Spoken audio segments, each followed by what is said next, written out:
NSS വിമോചന സമരത്തിന് നേതൃത്വത്തിൽ വന്നതോടുകൂടി കേരളത്തിലെ ഹിന്ദു ഐക്യത്തിൻ്റെ, കേരളത്തിലെ പിന്നോക്ക സമുദായങ്ങളുടെ ഒരു ബന്ധത്തിൻ്റെ ആണിക്കല്ലാണ് അവർ തകർത്ത് കളഞ്ഞത്.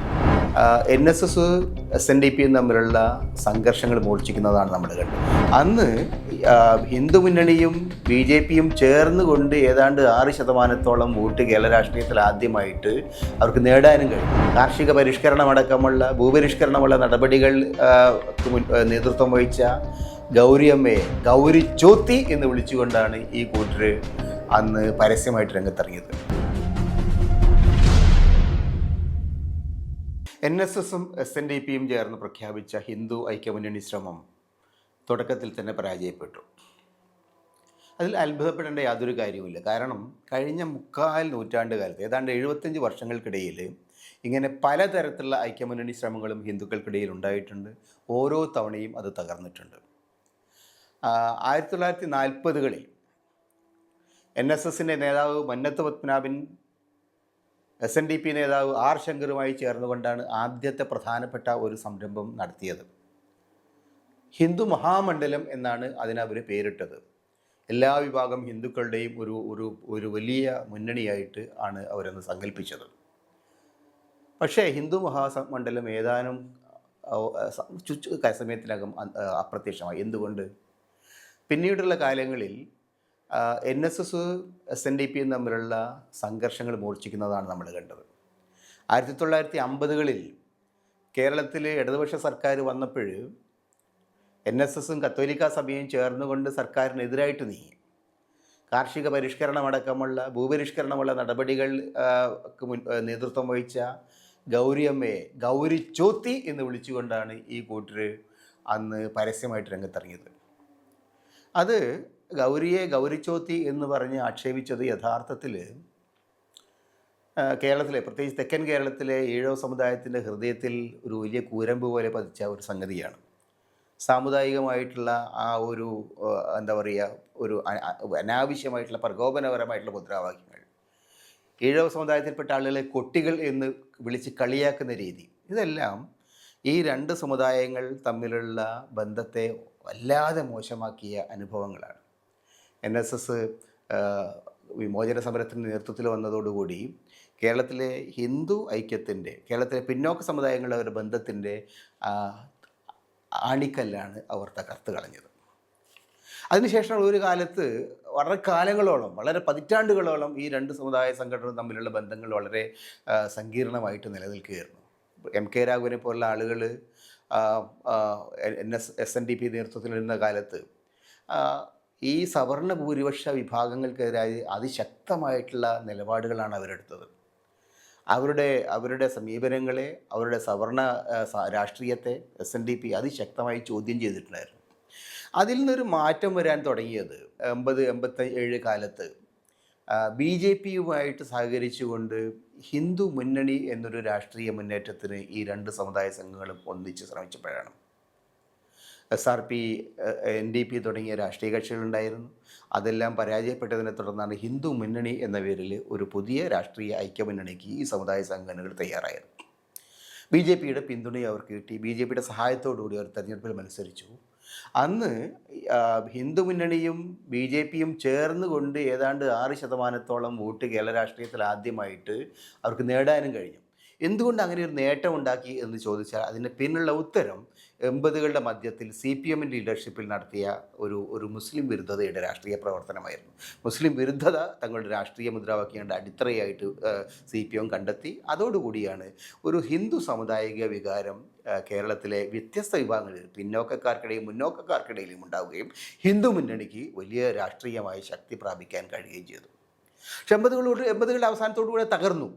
80കൾക്ക് ശേഷം വളരെ കാലത്തോളം ഈ തരത്തിലുള്ള സാമുദായിക ഐക്യം ഉണ്ടാക്കാനുള്ള ശ്രമങ്ങൾ പല കാരണങ്ങളാൽ, പലതരത്തിലുള്ള സാമുദായികവും അല്ലാത്തതുമായിട്ടുള്ള പ്രശ്നങ്ങളുടെ അടിസ്ഥാനത്തിൽ, പ്രത്യേകിച്ച് സംവരണം പോലുള്ള വിഷയങ്ങളുടെ അടിസ്ഥാനത്തിൽ നിരന്തരമായിട്ട് തകർക്കപ്പെടുകയുണ്ടായിട്ടുള്ളത്.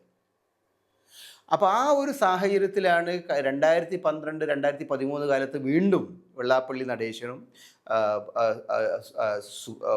നാരായണ പണിക്കരും ചേർന്നുകൊണ്ട് ഒരു ഐക്യമുന്നണിക്ക് ശ്രമം നടത്തിയത്. അന്ന് അവർ പറഞ്ഞത് നായാടി മുതൽ നമ്പൂതിരി വരെയുള്ള എല്ലാ വിഭാഗം ഹിന്ദുക്കളുടെയും ഐക്യം എന്നാണ്.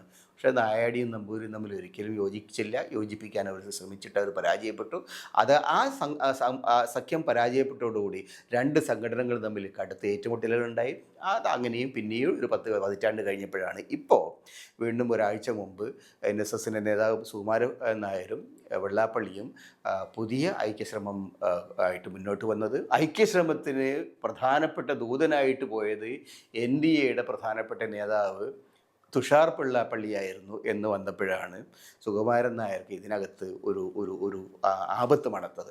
ഇത് വെള്ളാപ്പള്ളിയുടെ രാഷ്ട്രീയ ലക്ഷ്യങ്ങളുടെ ഭാഗമാണ്. വെള്ളാപ്പള്ളിക്ക് BJP രാഷ്ട്രീയ നേതൃത്വത്തിലേക്ക് മുന്നോട്ട് പോകാനുള്ള BJPയുടെ അധികാര സ്ഥാനങ്ങളിൽ കടന്നു കയറാനുള്ള ശ്രമത്തിൻ്റെ ഭാഗമാണിത്.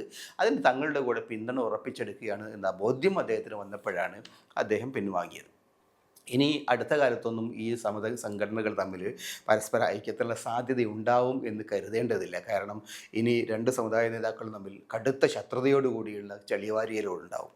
പക്ഷെ എന്തുകൊണ്ടാണ് ഈ കഴിഞ്ഞ 3/4 നൂറ്റാണ്ട് കാലം പലതവണ ശ്രമിച്ചിട്ടും ഇങ്ങനൊരു ഹിന്ദു ഐക്യം ഉണ്ടാക്കാൻ കഴിയാതെ പോയത് എന്നതിന് രണ്ട് പ്രധാനപ്പെട്ട ഉത്തരങ്ങളുണ്ട്. ഒന്ന്, ഈ സമുദായങ്ങൾ തമ്മിൽ പരസ്പരം യോജിക്കുള്ള ഒരു തരത്തിലുള്ള അന്തരീക്ഷവുമില്ല. കാരണം ഹിന്ദു എന്ന ഒരു പൊതു പേര് ബ്രിട്ടീഷുകാർ നൽകിയിട്ടുണ്ടെങ്കിലും ഈ സമുദായങ്ങൾ പരസ്പരം തമ്മിലടിക്കുന്നതും പരസ്പരം പാരവയ്ക്കുന്നതുമായിട്ടുള്ള ഒരു ചരിത്രമാണുള്ളത്. ജാതിയുടെ അടിസ്ഥാനത്തിൽ, സാമുദായികതയുടെ അടിസ്ഥാനത്തിൽ താഴെയുള്ളവനെ മുകളിൽ നിന്ന് ചവിട്ടുന്ന ഒരു രീതിയാണ്.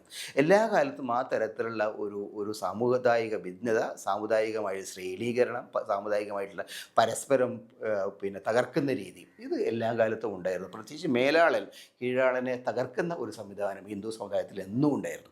അപ്പം അതിന് ഒരു പരിഹാരം എന്ന നിലയിലാണ് സംവരണം യഥാർത്ഥത്തിൽ ഭരണഘടനയിൽ സ്ഥാപിക്കപ്പെട്ടത്. പിന്നോക്കം നിൽക്കുന്ന, സാമൂഹികമായി വിദ്യാഭ്യാസമായി പിന്നോക്കം നിൽക്കുന്ന വിഭാഗങ്ങളുടെ സംവരണം അതിന് ഏറ്റവും ശക്തിയായിട്ട് എതിർത്തുള്ളത് NSS ആണ്. NSS എല്ലാ കാലത്തും സാമുദായിക സംവരണം പാടില്ല, സാമ്പത്തിക സംവരണം വേണം എന്നാണ് പറഞ്ഞത്. അപ്പോൾ അതുകൊണ്ട് ഈ വിഷയങ്ങളിലുള്ള അവരുടെ ഭിന്നതകൾ എല്ലാ കാലത്തും അവരെ പരസ്പരം രണ്ട് ചേരിയിലായി നിർത്തി. പക്ഷേ സുകുമാരൻ നായർ പറയുന്നു അതൊന്നും വിഷയമല്ല, സംവരണം ഒരു വിഷയമല്ല. സംവരണം വിഷയമല്ല എന്ന് പറഞ്ഞാൽ ആർക്ക് വിഷയമല്ല?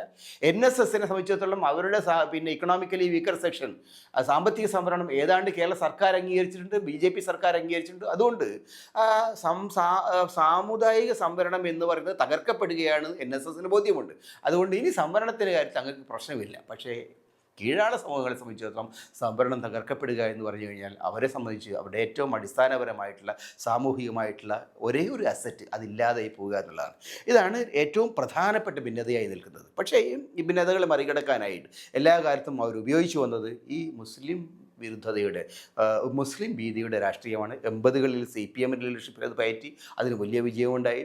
കഴിഞ്ഞ കുറേ കാലങ്ങളായിട്ട് CPMും വെള്ളാപ്പള്ളിയും നേരിട്ട് ഈ ശ്രമങ്ങൾ നടത്തിക്കൊണ്ടിരുന്നു. മുസ്ലിങ്ങൾ കേരളത്തിലൊരു വലിയ പ്രതിസന്ധി ഉണ്ടാക്കുന്നു, കേരളത്തിന് ഭീഷണി വരുത്തുന്നു എന്നാണ് വെള്ളാപ്പള്ളി അടക്കമുള്ള ആളുകൾ പറയുന്നത്. അത് തന്നെയാണ് സജി ചെറിയാനെ പോലുള്ള ആളുകൾ, അത് തന്നെ ഒരു വലിയ പരിധിവരെ CPM നേതാക്കൾ പറയുന്നത്. പക്ഷേ NSS അതിനോട് യോജിക്കാൻ തയ്യാറില്ല എന്ന വളരെ രസകരമായിട്ടുള്ള സംഗതി. എല്ലാ കാലത്തും കീഴാള വിരുദ്ധരായിട്ടുള്ള, എല്ലാ കാലത്തും ന്യൂനപക്ഷ വിരുദ്ധരായിട്ട് NSS ഈ കാര്യത്തിൽ യഥാർത്ഥത്തിൽ SNDPയുമായിട്ട് യോജിക്കാൻ തയ്യാറില്ല എന്നതിന് ലക്ഷണം കേരളത്തിലെ NSSന് തങ്ങളുടെ രാഷ്ട്രീയമായിട്ട് താല്പര്യങ്ങൾ വളരെ കൃത്യമായിട്ട് അറിയാം. കേരളത്തിലെ സാമൂഹിക മണ്ഡലത്തിൽ എല്ലാവരുമായിട്ടൊരു സമദൂരം പാലിക്കുന്നത്, ആ രാഷ്ട്രീയ പാർട്ടികളായാലും ശരി, സാമുദായിക സംഘടനകളായാലും ശരി, എല്ലാവരുമായിട്ട് സമദൂരം പാലിക്കുന്നത് NSSനുള്ള പ്രസ്ഥാനത്തിന് ആണ് ഗുണം ചെയ്യുക എന്നൊരു ബോധ്യം ഇപ്പോൾ സുകുമാരൻ നായർക്ക് ഉണ്ടായിട്ടുണ്ട്. ആ നിലയ്ക്ക് നോക്കിക്കഴിഞ്ഞാൽ അദ്ദേഹം ഹിന്ദു ഐക്യത്തിന് പകരം കേരളത്തിലെ സമുദായങ്ങൾക്കിടയിൽ തങ്ങളുടെ ആധിപത്യം എന്നുള്ള ഒരു പുതിയ അജണ്ടയിലേക്ക് നീങ്ങുകയാണ്. വെള്ളാപ്പള്ളിക്ക് ലാൽ സലാം പറഞ്ഞുകൊണ്ട് അദ്ദേഹം മുന്നോട്ട് പോവുകയാണ്.